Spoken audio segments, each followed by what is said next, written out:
Labis ang kalungkutan at pagluluksa ngayon ng lahat ng naiwang pamilya, mga mahal sa buhay at mga tagahanga ng isa sa pinakamahusay at respetadong veteran multi-awarded actor na si Ronaldo Valdez dahil sumakabilang buhay na ito sa edad na 76. Ayon sa ulat ng ABS-CBN News, kinumpirma mismo ng Quezon City Police District ang pagpanaw ng ama ng singer-comedian na si Jano Gibbs nitong linggo ng hapon, December 17, 2023. Kasalukuyang hindi pa natutukoy ang sanhi ng pagkawala nito at hindi pa naglalabas ng opisyal na pahayag ang kanyang naulilang pamilya. Dahil dito, marami ang nagtataka at naglalabas ang haka-haka mula sa iilan, lalo na ng ibalita na nagmula sa pulisya ang kumpirmasyong ito. Ayon sa espekulasyon ng ilang netizen, suspected yata may nabasa po akong article pero di pa sigurado ng mga pulis. Inaantay pa po yung results ng cause of death.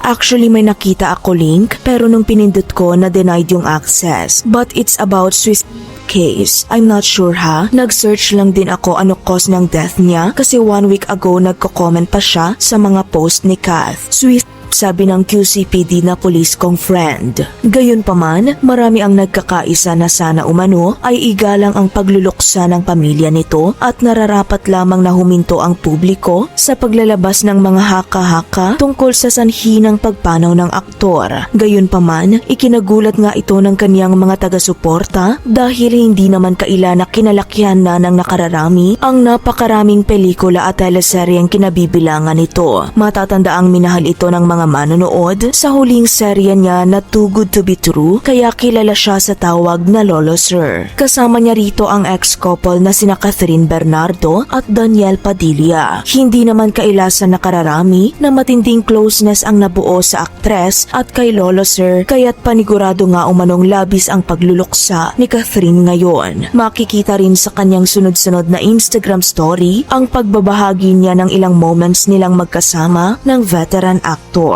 Samantala, bumuhos naman ang pakikiramay mula sa ilang netizens. Time goes by, patanda ng patanda na tayo. Isa-isa nang nagsisialisan ang mga childhood actors, idols, and part ng kabataan natin. Tumatak talaga ang huling performance niya bilang si Lolo Sir. Salamat po sa magandang legasiya sa industriya ninyo. May you rest in peace po. Condolence to the family. 7 Sundays Best Movie of late Ronaldo Valdez. Rest in peace. One of the great and well-respected actor. Thank you for the shared talents, especially the laughter. An actor, yet a simple comedian too. Rest in paradise, Sir Ronaldo Valdez. Ano ang mensahe mo sa pagpanaw ni Ronaldo Valdez?